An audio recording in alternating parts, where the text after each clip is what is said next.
अब मेरे बाल जो मैंने बड़े किए ये कुछ 7 या 8 महीने में बड़े किए, और मैंने जितने कॉम्प्लीमेंट सुने हैं ना अभी तक, इतने मैंने आज तक भाई नहीं सुने जितना मैं पास्ट 2-3 हफ्ते से सुनते आ रहा हूँ। तुम यकीन नहीं करोगे, मैं कुछ तारीफ़ नहीं कर रहा खुद की, पर लड़कियाँ भी भाई बहुत सारी ने कॉम्प्लीमेंट दिया है बालों पे।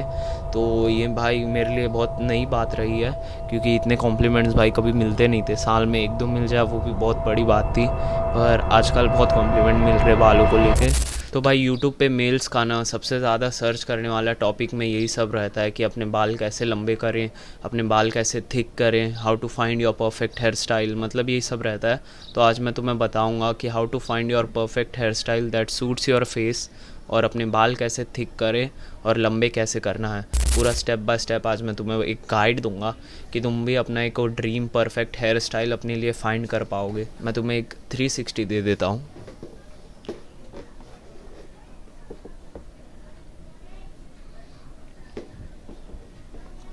अगर अब तुम ये मेरे बाल मेरे साइड से और पीछे से देखे रहोगे मेरे बाल में मतलब ऐसे बहुत लेयर्स टाइप आते हैं। तो इसी के वजह से मेरा मतलब ऐसे वुल्फ कट टाइप दिखता है बाल ज़रा, जो कि मेरा परफेक्ट नहीं है पर दिखता है वैसा। तो इसलिए मैं ये बताना चाह रहा हूँ तुम्हें इससे कि सबका मतलब हेयर टाइप अलग अलग होता है। तुम्हारे हेयर टाइप पे बहुत डिपेंड करता है। अगर तुम्हारे कर्ली हेयर्स है तो भाई तुम वुल्फ कट नहीं अचीव कर सकते हो। तो पहले तो तुम्हें अपने बालों को समझना पड़ेगा। अब अपने बालों को समझना बहुत ही सिंपल रहता है। अगर तुम्हारे बाल ना 2 या 3 इंच से भी छोटे हैं तो भाई लगभग तुम्हारे बाल स्ट्रेट ही दिखेंगे। भले ही वो कर्ली हेयर्स है पर तुमने कभी उसे बढ़ने ही नहीं दिया तो वो अभी भी स्ट्रेट ही दिखेंगे। तो इसलिए मैं रिकमेंड करूँगा कम से कम 3 या 4 इंच के ऊपर रखो बाल, फिर देखो। क्योंकि कभी कभी ना तुम्हारे बाल जब तुम ऐसे बढ़ाते जाते हो ना तो फिर ऐसे कर्ल्स आना चालू होते हैं, तब तुम्हें पता चलता है भाई मेरे तो कर्ली हेयर्स थे पर मैंने कभी बढ़ा ही नहीं किए बाल। तो इसलिए अपने बाल भाई बढ़ाना चालू भी करो। और अगर तुम्हारे बाल 2 या 3 इंच कम से कम इससे ऊपर है तो भाई अपने बाल एक तोड़ो सर के और देखो, अगर वो स्ट्रेट है या ज़रा ऐसे सी टाइप में है तो भाई लगभग तुम्हारा स्ट्रेट हेयर्स है। पर अगर वो ज़रा ऐसे वेव टेक्सचर में आ रहा है तो वो वेवी हेयर्स में जाता है। और अगर वो एकदम ऐसे स्प्रिंग टाइप टेक्सचर में आ रहा है, मतलब ऐसे पूरा स्प्रिंग जैसे रहता है ना गोल गोल वैसा है, तो भाई वो तुम्हारा कर्ली हेयर्स है। अब अपना हेयर टाइप तुम्हें जानना क्यों इतना ज़रूरी है, क्योंकि जैसा मैंने बताया सबके लिए भाई सेम हेयर स्टाइल नहीं होता है। तुम मेरे जैसा एकदम नहीं अचीव कर सकते हेयर स्टाइल, ना मैं किसी सुपरस्टार के जैसा मतलब देखूँगा उसका भाई एकदम स्ट्रेट हेयर रहेगा, पर मैं उसके जैसा अगर करने जाऊँगा वैसा हेयर स्टाइल तो मेरा नहीं होगा, क्योंकि मेरा उतना स्ट्रेट हेयर है ही नहीं। तो इसलिए सबके लिए सब चीज़ नहीं होता है। तुम्हें तुम्हारा परफेक्ट हेयर फाइंड करना पड़ेगा। क्योंकि देखो ये लोग बहुत कुछ इतना प्रोडक्ट्स बेचते हैं कि अगर तुम्हारा स्ट्रेट हेयर है तो ये सी सॉल्ट स्प्रे कर लो, ये कर लो, वो कर लो, जिससे तुम्हारा ज़रा वेवी हेयर हो जाएगा। भाई ये सब करने की कुछ ज़रूरत नहीं रहती है। अपने हेयर्स को डैमेज मत करो ये सब प्रोडक्ट्स लगा के। जितना हो सके उतना हेयर पे कम से कम प्रोडक्ट लगाना चाहिए। अगर तुम एक शैम्पू और कंडीशनर करते हो वही बहुत बड़ी बात है। समझो तुम्हारा भाई कर्ली हेयर्स है पर तुम उसे ज़िंदगी भर ना ऐसे स्ट्रेट करने का कोशिश करते हो, अब कुछ भी हो जाए, वो मशीन से करते हो या भाई इस्त्री मार के करते हो, कुछ भी करते हो तुम, पर तुम्हारा वो जो नेचुरल कर्ली हेयर्स है ना, अगर तुम उसे कर्ली हेयर्स पे ही छोड़ दोगे, उसे कभी तुम स्ट्रेट नहीं करोगे, सिर्फ उसका तुम अच्छे से उल्टा और ध्यान रखोगे, तो जो वो नेचुरल शाइन आएगा ना तुम्हारे बालों में, जब तुम अपनी वो जो ओरिजिनल हेयर्स एक्सेप्ट करोगे, उस पर जब तुम वर्क करोगे ना, तो वो जो नेचुरल ग्लो आएगा तुम्हारे हेयर्स पे वो भाई बहुत अच्छा दिखेगा तुम पे। पर तुम्हारा समझो भाई स्ट्रेट हेयर है, तुम्हें कुछ और हेयर टाइप करना है, उसे और वेवी टाइप करना है, तो तुम ये प्रोडक्ट लगा रहे हो, ये वैक्स लगा रहे हो, ये स्प्रे मार रहे हो तुम्हारे सर पे, तो उससे तुम्हारा वो जो जो तुम सोच रहे हो वो हेयर तो अचीव होगा, पर तुम्हारे पूरा वो जो हेयर रहेगा ना वो पूरा डैमेज हो जाएगा, उसका जो पूरा शाइन है वो चले जाएगा। तो इसलिए जो तुम्हारा नेचुरल हेयर है उस पर तुम भाई फोकस करो, उसको तुम अपना अच्छे से ध्यान रखो, तो जो उस पर जो नेचुरली जो ग्लो आएगा ना वो तुम पे बहुत अच्छा लगेगा। तो इसलिए हेयर्स पे प्रोडक्ट पे पैसा डालना भाई बंद करो। जब तुम्हें तुम्हारा वो हेयर टाइप पता चल जाएगा ना, तब तुम भाई यूट्यूब, गूगल ये सब पे मतलब जाके सर्च भी कर सकते हो कि hair style for curly hairs, hair style for straight hairs, ये सब सर्च कर सकते हो और अपना कोई भी एक फेवरेट हेयर स्टाइल चूज़ कर सकते हो अपने हेयर टाइप के अकॉर्डिंग। तो इससे तुम्हें एक वो भी मिल जाएगा, मतलब एक आइडिया बोलते हैं ना, बेस आइडिया, कि हाँ भाई मुझे ऐसे बाल बढ़ाने हैं। तो जब तुम्हें ये बेस आइडिया मिल जाता है ना, जब तुम्हें गोल मिल जाता है ना एक, कि मुझे हाँ भाई ऐसे करना है, तो वो और इजी हो जाता है। तो इसलिए अपना हेयर टाइप भाई ज़रूर पता करो और उसके अकॉर्डिंग ही अपने वो सपने देखो। कुछ भाई करली हेयर से और तुम एक स्लिक बैक देखोगे तो नहीं होगा, इसलिए अपना हेयर टाइप पता करो। तो अब तुम्हें एक हेयर टाइप का कॉन्सेप्ट पूरा क्लियर हो गया होगा, तो अब तुम वो गलत प्रोडक्ट लेने से भी बच सकते हो मार्केट में। और अब तुम्हें जाना है भाई कि बाल कैसे बढ़ाएं। अब मैं बाल का पूरा स्टेप टू स्टेप तुम्हें गाइड देता हूँ, क्योंकि मैंने खुद भाई यहाँ से यहाँ तक बाल बड़े किए हैं, और कैसे बड़े किए हैं, कितना कट कराना पड़ता है, क्या करना पड़ता है, हेयर केयर रूटीन क्या रहेगी, ये सब मैं तुम्हें बताऊँगा। तो अब तुम्हें ना इतने बाल बढ़ाने के लिए मैंने क्या किया था, मैंने किया था बस कट। अब तुम्हें भी मैं यही रिकमेंड करूँगा, क्योंकि देखो सब पे ना सब चीज़ अच्छा नहीं लगता, मैं वापस से बोल रहा हूँ। तो ज़रूरी नहीं है कि तुम पे लंबे बाल ही अच्छे लगेंगे। अगर तुम्हारा फेस एकदम मतलब शार्प टाइप है और तुमने बस कट करा है, तो भाई तुम पे वो भी बहुत अच्छा लग सकता है। तो भाई तुम्हें शायद तुम्हारा परफेक्ट हेयर स्टाइल तभी मिल गया इतनी जल्दी, तो तुम वो बस कट को ही भाई मेंटेन करके रख सकते हो। तो इसलिए बस कट कराओ, और फिर बस कट से ना 7 या 8 महीने तक अपने बाल बढ़ने दो। एक बार भी कट मत कराना। और हर महीने के इसी बैंड में तुम क्या करना, एक एक बार ऐसे फ़ोटो ले लेना अपने बालों की, और फिर वो 7 या 8 महीने बाद देखना कौन से पीरियड का मतलब कौन से महीने के बाद तुम्हारे वो बाल अच्छे दिख रहे थे। समझो मेरे बाल भाई 3 महीने बाद ज़्यादा अच्छे दिख रहे थे, मतलब ज़रा शॉर्ट और मीडियम लेंथ पे ज़्यादा अच्छे दिख रहे थे। तो मैं शॉर्ट और मीडियम लेंथ फिर रखूँगा पूरी मेरे लाइफ टाइम तक। और समझो मेरे बाल अभी ज़्यादा अच्छे दिख रहे हैं 7-8 महीने बाद, तो मैं यही मेंटेनेंस कट कराते रहूँगा, यही बाल रखूँगा, यही हेयर लेंथ रखूँगा। तो तुम्हें अपना हेयर लेंथ भी फाइंड करना पड़ेगा, जिससे तुम्हारा हेयर स्टाइल फाइंड करने में बहुत ईजी होगा। पर अगर तुम्हें लंबे बाल रखने हैं तो तुम्हें कम से कम भाई 7 से 8 महीने तक बाल थोड़ा भी नहीं कटाना है। बस कट करा लो, थोड़ा भी मत कटाना, फेड वेड कुछ नहीं कराना है 7-8 महीने तक। फिर 7-8 महीने बाद देखो भाई तुम्हारे जो बाल में जो नेचुरल सी टेक्सचर आएगी ना, अपने आप वो जो वेव फॉर्म करेंगे ना, ये सब तुम्हारे बाल बढ़ जाएंगे। मैंने तो थोड़े थोड़े ऐसे कटाए थे, इसलिए मेरे इतने नहीं है, पर मेरे और रहते, तो इसलिए बोल रहा हूँ कुछ मत कराना 7-8 महीने तक। और फिर देखना तुम्हारे भाई हेयर्स बहुत ही सेक्सी दिखेंगे। और जो हेयर केयर रूटीन अब तुम्हें करना है वो 7-8 महीने के पीरियड में, ये मैं तुम्हें बताता हूँ। तो हेयर केयर रूटीन पे तो भाई मैंने एक बहुत ही अच्छी खासी वीडियो बना चुकी है, मतलब उसमें बहुत मैंने इन डेप्थ बात की है सब चीज़ों के बारे में। तो अगर तुम्हें उतना इन्फॉर्मेटिव देखना है तो तुम वो वीडियो देख लेना। पर मैं तुम्हें इसमें क्विक बताता हूँ कि तुम्हारी हेयर केयर रूटीन क्या रहने वाली है 7-8 महीने के पीरियड में, या इसके बाद भी तुम्हें यही हेयर केयर रूटीन फॉलो करनी है जो कि मैं करता हूँ। अब देखो मैं क्या करता हूँ, शैम्पू डेज ना बस 3 दिन या 2 दिन के गैप में करता हूँ, मतलब हफ्ते में बस 2 बार करता हूँ मैं। मोस्टली मैं 3 दिन के गैप में ही करता हूँ। जैसे मैंने आज अभी शैम्पू किया, आज है समझो मंडे, मैंने आज शैम्पू किया, फिर मैं ट्यूसडे, वेंसडे, थर्सडे 3 दिन अवॉइड करूँगा, फिर मैं फ्राइडे शैम्पू करूँगा, फिर फ्राइडे शैम्पू करूँगा, तो सैटरडे, संडे, मंडे 3 दिन नहीं करूँगा।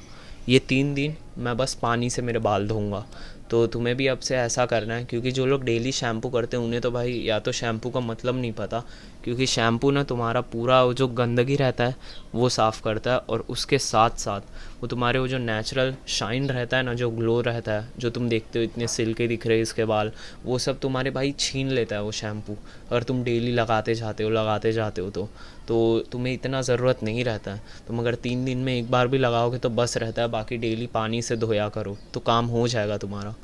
और जो लोग डेली शैम्पू करते हैं उन लोग का या तो ये रहता है बात कि भाई मुझे बहुत ऑयली स्कैल्प है, मुझे डैंड्रफ होने लगता है, तो ऐसा नहीं रहता है। तुम अब बचपन से लेके अभी तक अगर डेली शैम्पू कर रहे हो तो तुम्हारे स्कैल्प को ना आदत हो गई है, तो अब तुम्हें वो आदत ज़रा धीरे धीरे, वो बोलते हैं ना आदत छुड़ाने में टाइम लगता है, तो धीरे धीरे तुम छोड़ो।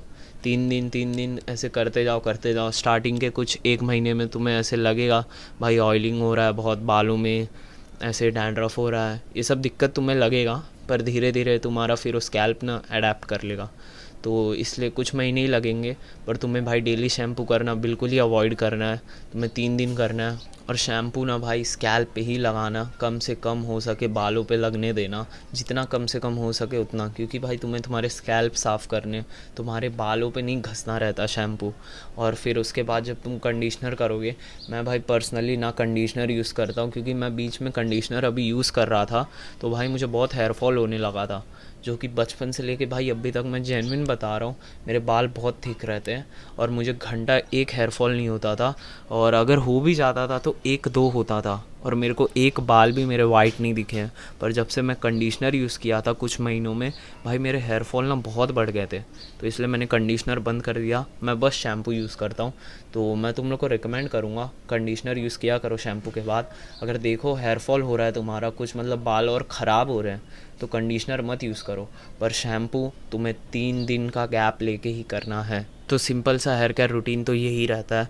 और अगर तुम्हें और इन डेप्थ बोल रहा हूँ ना, अगर और डिटेल वीडियो देखना है जिसमें ऑयलिंग, हेयर मास्क, ये सब मतलब मैंने पूरा ये सब कवर किया है, तो इसका मैं दे दूँगा लिंक डिस्क्रिप्शन में, वो वीडियो देख लेना, उसमें मैंने सब बताया है तुम्हें। अब तुम्हें तुम्हारा हेयर टाइप भी पता चल गया, तुम्हें बाल कितने टाइम लगते हैं बढ़ाने में ये भी पता चल गया, तुम्हें बाल जब बढ़ा रहे हो तो तुम्हें कैसे शैम्पू करना है, कैसे अपने बाल धोने हैं, ये भी पता चल गया। मतलब लगभग अब तुम्हें सब बेस आइडिया एक मिल गया है। और भाई ट्रस्ट मी, ये इतना ही ईजी होता है, तुम्हें कुछ इतना प्रोडक्ट्स, इतना इस पर खर्चा नहीं करना होता है। सिर्फ तुम्हें ये हेयर केयर रूटीन करनी है जो मैंने तुम्हें बताया, और तुम्हें कुछ अब टिप्स दे रहा हूँ वो भी तुम फॉलो करते रहना जब तुम बाल बढ़ा रहे हो, या जब तुम बाल बढ़ा लोगे फिर उसके बाद भी तुम्हें करना है, क्योंकि ये बहुत इंपॉर्टेंट होगा। अब भाई जैसे ही तुम्हारा 7 से 8 महीना हो जाएगा ना बाल बढ़ा के, तुम्हें जाना है तुरंत एक मेंटेनेंस कट लेना है। अब मेंटेनेंस कट में तुम करते क्या हो, मतलब तुम्हारे जो बाल के टिप्स रहते हैं ना, उसे 1 या 2 इंच, उससे ज़्यादा नहीं, मोस्टली 1.5 इंच, मैं 1.5 इंच ही बोलता हूँ मेरे बार्बर को, उतना काट देने। अब तुम्हें ये मेंटेनेंस कट हर 3 महीने में एक बार करना है।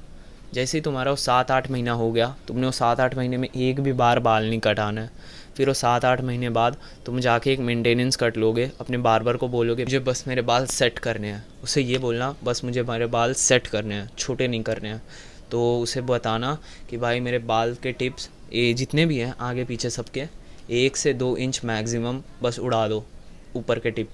इससे क्या होगा भाई, इससे मैं बताता हूँ, ये जो मेंटेनेंस कट है ना, मैं भी बहुत हल्के में लिया था, पर जब ये मैं करा के आया ना, मैं देखो 7-8 महीने हो गए मुझे, मैंने बाल नहीं कटाए, वो मेंटेनेंस कट ही नहीं किया।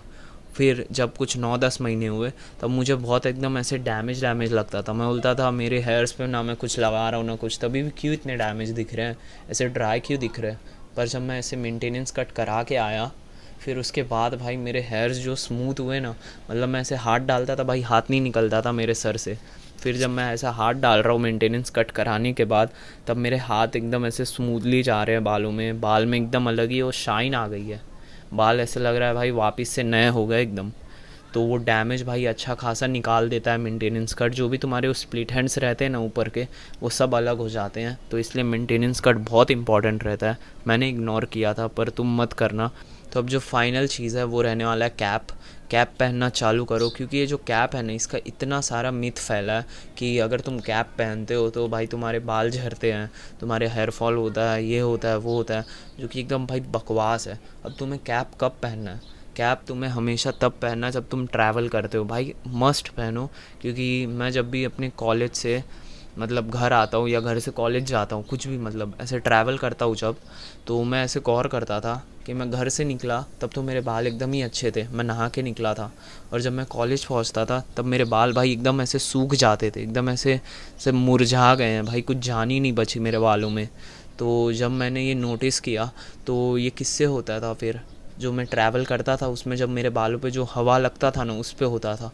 तो भाई विंड इतना गंदा डैमेज करता है तुम्हारे बालों को, और तुम्हें पता नहीं चलता है, तुम्हें लगता है कुछ नहीं होता भाई, हवा लग रहा है।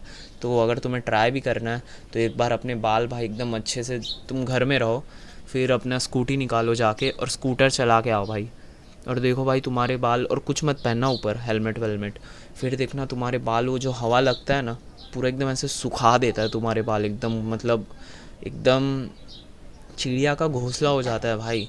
तो इसलिए भाई कैप पहनना चालू करो, जब भी तुम ट्रैवल करते हो पहनो। फिर जैसे तुम अपने डेस्टिनेशन पे पहुँचे, चाहे कॉलेज चाहे कहीं पर भी जा रहे हो, वहाँ पे निकाल दो, वहाँ पे फिर से ऐसे सेट कर लो, 2 मिनट में हो जाता है भाई। कुछ बोलते हैं ना चपटा हो जाता है बाल, कुछ नहीं होता इतना।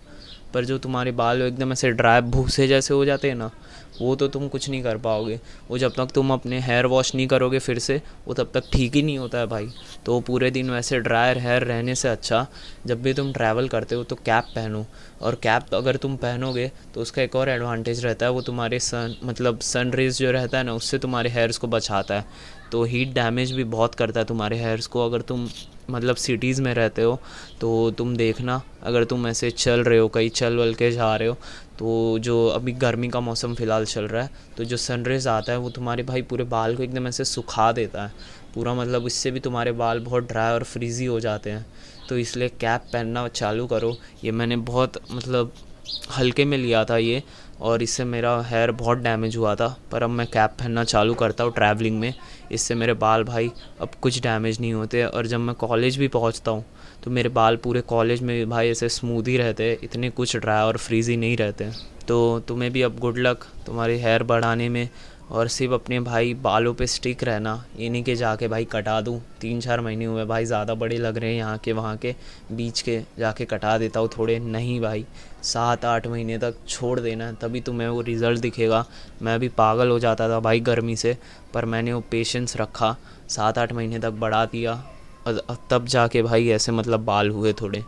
तो इसलिए तुम्हें भी भाई 7-8 महीने तक कुछ नहीं दिमाग लगाना इधर उधर, सिर्फ छोड़ दो, बाल बढ़ने दो अपने आप, और हेयर केयर रूटीन पे ध्यान देना अपना, और प्रोडक्ट्स भाई अवॉइड करो भाई, और हीट से अपने बाल को प्रोटेक्ट करके रखो। कैप पहनना चालू करो, बस इतना कुछ करो, सिंपल एज़ दैट। तुम एक अच्छा हेयर अचीव कर लोगे, तुम्हारी हेयर की क्वालिटी अच्छी हो जाएगी, तुम्हारे बाल थिक हो जाएंगे, और तुम अपना परफेक्ट हेयर स्टाइल भी फाइंड कर लोगे।